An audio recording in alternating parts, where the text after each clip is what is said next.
Coming up, the Cubs and Rangers get shutout wins. This is Locked On Game to Game, MLB. Every game, every team, every angle. Locked On Game to Game, your team every day. Welcome in. You're listening to Locked On Game to Game MLB. Local experts join us to go over all of the action for you from yesterday across Major League Baseball. I'm your host, Kainani Stevens. Thank you for making Locked On your first listen every single weekday.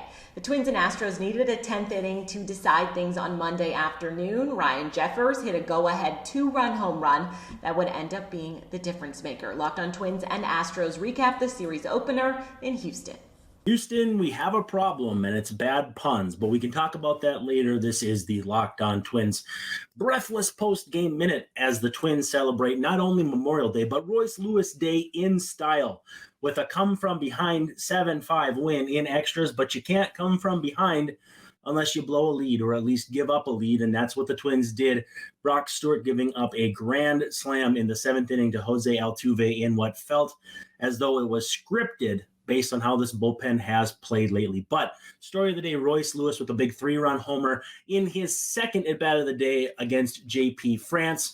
Comes up with an 0-1 slider that he serves into the outfield for a game-tying hit in the 9th against, who guessed it, old friend Ryan Presley. Ultimately, just a great all-around game for the Twins. Happy Memorial Day, everyone. We'll catch you on the flip side as we get ready to break down the rest of this Astros series. Astros fall to the Twins 7-5, a tough loss. They were down the whole game. Jose Altuve came up late in the game, hit a grand slam, put them up by 1. It's 5-4. They go into the 9th inning. The Twins tie it. The Astros can't get the job done. It goes into extras. Then what do you know? You got a guy on second. Jeffers comes up. Brian Abreu comes in after Presley surrendered the lead. And he throws a breaking pitch, 88 miles an hour, center cut. Jeffers absolutely barrels the ball, blasts it into the Crawford boxes. The Astros lose 7-5. Despite amassing 14-plus strikeouts on the day with heroic efforts from Jose Altuve. He is back. They are firing on all cylinders. This was a good outpoint of runs, but they just could not get it done. Stay tuned in and check out the next Locked On Astros. Marcus Stroman gave up just one 7th-inning hit to the MLB best Rays, and the Cubs got a 1-0 win over Tampa at Wrigley Field on Monday. Locked On Cubs goes over the performance of the day on the mound. Cubs beat the league-leading Tampa Bay Rays today, a 1-0 on the back of a Marcus Stroman complete game, one-hit shutout. It was a brutal weekend for the Cubs, which we will talk about on the show, so I'm not going to be overly excited as they got swept by the Reds. But today, Marcus Stroman did what true aces do, and that is come out and be the stopper for the Cubs, and all they needed was a Mike Tauchman sac fly in order to win this game, and Stroman, I believe, got the most whiffs in a game that he's ever gotten in his career, so the stuff was really moving today. Control was great, and he has been one of the few, but one of the definite bright spots of this season for the Cubs. He will be able to opt out of his deal at the end of this year and become a free agent, so you might hear him come up in trade rumors as the deadline approaches if the Cubs continue to struggle. But the Cubs dominate 1-0. Marcus Stroman's the story, nothing more than that. The Rangers threw a shutout in Detroit and beat the Tigers without too much trouble yesterday as well. Locked On Rangers has more after another win for the AL West leaders. 5-0 win in the series opener against the Detroit Tigers. I'm Bryce Patrick, host of the Locked On Rangers podcast. This was a close game for a Rangers team coming off a huge series win in Baltimore. Nate Eovaldi, who's been fantastic for the Rangers his last 5 starts, kind of struggled in this one. And to say that he struggled with 5 innings of shutout ball is kind of showing how good he has been. He's able to go deep into games with the Rangers. Only 5 innings for him in this one. Struggled a bit. 3 walks for him in this game, but did not allow a run. Bullpen came up with 4 huge shutout innings. Corey Seager was the driver of the offense. A 3-run bomb that was massive. Gave the Rangers a lead in this one, then added to it with a 4th RBI in this one. Marcus Semien also had an RBI in this one. Rangers offense did enough in this one. And the bullpen, a shutout 4 innings. Huge day for them.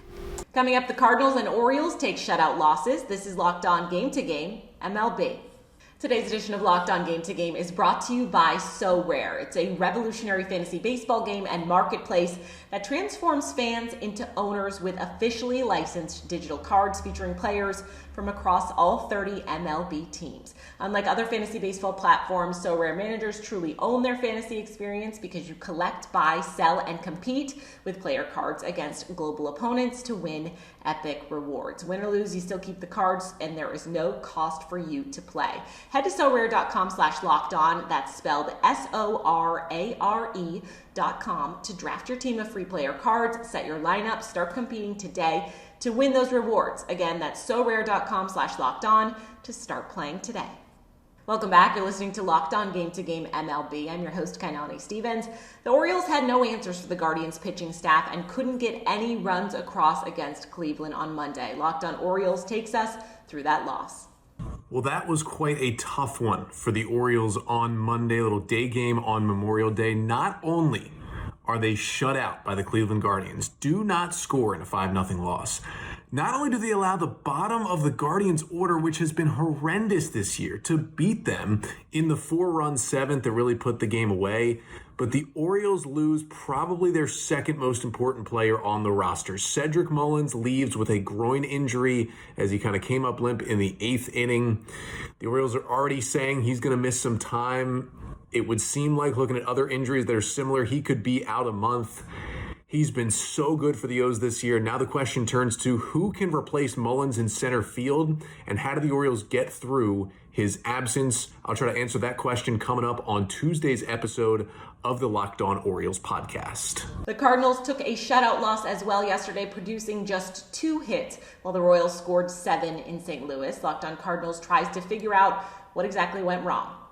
Well, that was horrible.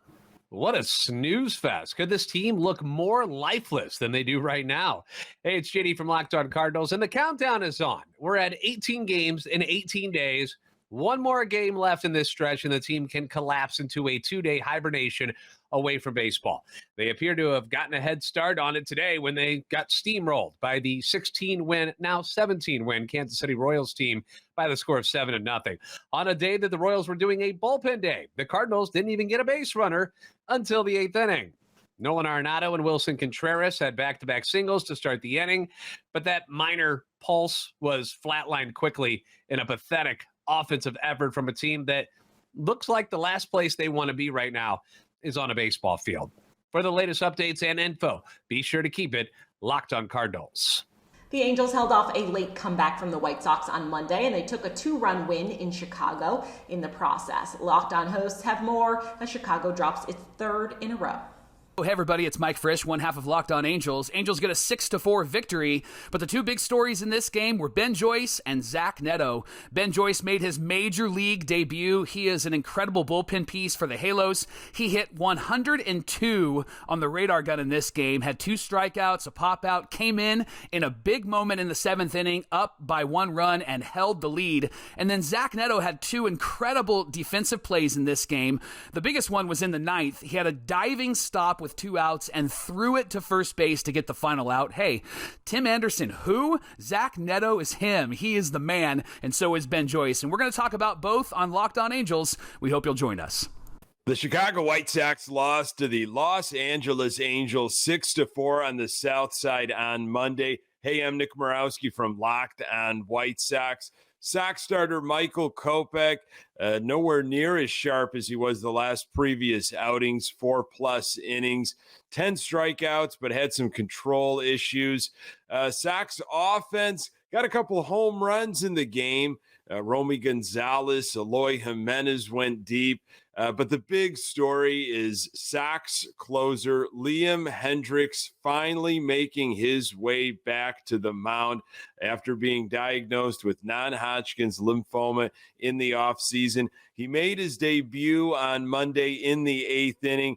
Gave up a couple runs, threw somewhere around 25 pitches or so. But, boy, the fact that he made his way back to the mound, what an unbelievable story. White Sox dropped down to 22-34 on the year.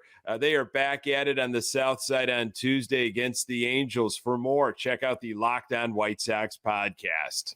That's a wrap for this edition of Locked On Game to Game MLB. We thank you for making Locked On your first listen every single weekday. Now make sure that you're subscribed to Locked On MLB and your favorite team's Locked On podcast on YouTube and wherever else you get your podcasts from.